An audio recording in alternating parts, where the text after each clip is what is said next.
JP Gupta कौन स्वागत ठाकुर हम कौन है। धन्यवाद, बहुत बहुत धन्यवाद। थोड़ा सा शांति बनाए रखिए, कुछ गंभीर विषय पे हम बात करने वाले हैं। एक बात तो मुझे ये एहसास हो गया है, तो सारे लोग खड़े हो जाइए मेरे साथ। देखें, अब मजा आएगा कि मैं देखता हूं कि कितना आंदोलन के लिए आप लोग आए हुए हैं। सर इधर भी देखिए सर। नहीं, मैं देख रहा हूं। दोस्तों, हमारे मंच पे सम्मानित हमारे अभिभावकगण, मेरी बहनें और जितने भी लोग मुखिया जी हैं, और आप जितने भी सम्मानित हमारी माताएं, बहनें, भाइयों हों, सबको मेरा नमन, मेरा अभिवादन। मैं सबका नाम लूंगा तो बड़ा लंबा हो जाएगा, इसलिए मैं सीधा विषय वस्तु पे आना चाहता हूँ। 3-4 घंटे से आप मेरा इंतजार कर रहे हैं। मैं देर से आया हूँ, उसके लिए मैं आपसे क्षमा प्रार्थी हूँ, माफी मांगता हूँ।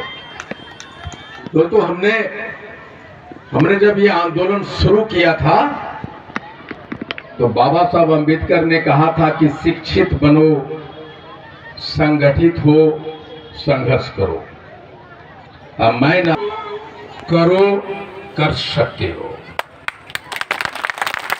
तीन ही बात मैंने कही है कि सोचो, करो, कर सकते हो। और दूसरा मैंने कहा था कि सुभाष चंद्र बोस जी ने कहा कि तुम मुझे खून दो, मैं तुम्हें आजादी दूंगा। और मैं आपको कह रहा हूं कि आप मुझे 2 दिन दो, मैं आपको आरक्षण वापस ला के दूंगा।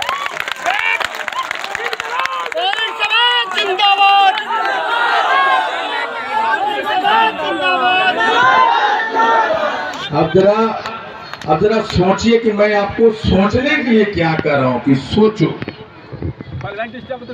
अभी प्रोफेसर अभय जी बोल रहे थे कि अंग्रेजों ने, मैनचेस्टर ने मेरी हड्डियां तोड़ी है।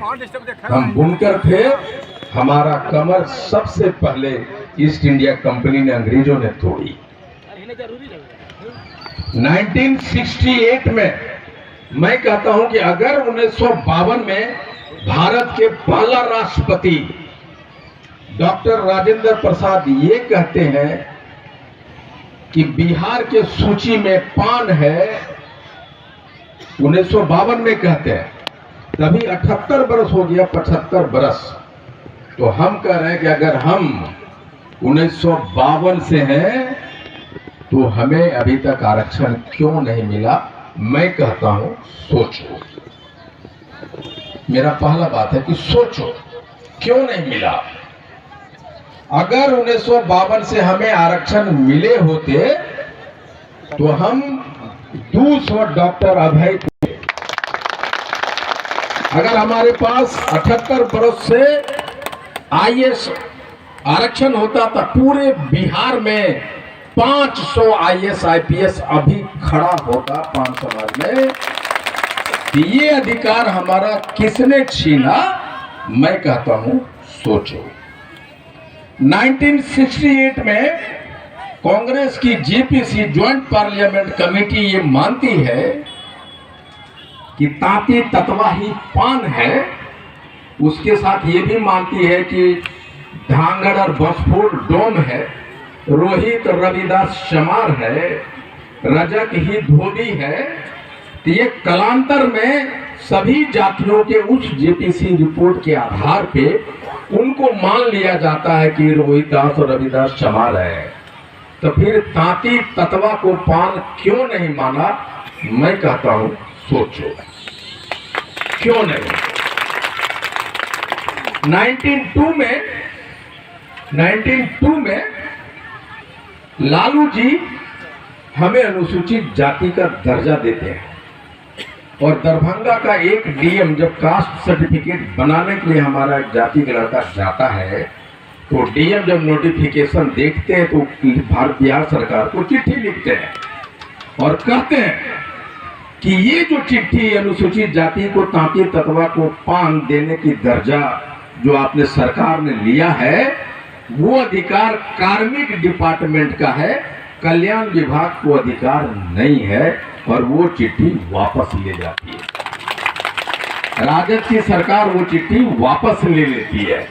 अब मैं कहता हूं आपको सोचने के लिए कि माननीय मुख्यमंत्री लालू प्रसाद यादव जी ये कल्याण विभाग से जो चिट्ठी निकला, एक फोन कॉल करते तो कार्मिक से चिट्ठी निकल सकता था। 15 साल राजद की सरकार रही, मैं कहता हूं वो चिट्ठी क्यों नहीं निकला, सोचो। उस समय हमारा एक एमएलसी भी था लालू जी के सरकार में, वो क्या कर रहे थे, वो तो चिट्ठियां क्यों नहीं निकलवाए, मैं कहता हूं सोचो। 2015 में नीतीश जी आते हैं, एक चिट्ठी निकालते हैं। 2014 में इससे पहले खतवे को चौपाल बनाते हुए ही माननीय मुख्यमंत्री एक चिट्ठी निकालते हैं। वो बड़ा क्लीन है, इतना बढ़िया नोटिफिकेशन चौपाल का निकला है कि हमको लगता है कि कोर्ट भी उसका कुछ नहीं बिगाड़ पाएगा। अब मैं कहता हूं कि जब हमारे पास 2014 का खतरे से चौपाल का उतना बढ़िया नोटिफिकेशन है, कि जब ये 2015 में जब तांती ततवा को पान बनाने का नोटिफिकेशन आया तो उसमें समायोजन वर्ड कैसे रह गया, मैं कहता हूं सोचो। उस समय हमारे 5 गो विद्वान नेता थे, वो क्यों नहीं समायोजन वर्ड को हटवाया और क्यों नहीं चौपाल के जो नोटिफिकेशन निकलता है उसको सरकार के सामने में क्यों नहीं लाया, मैं कहता हूं सोचो।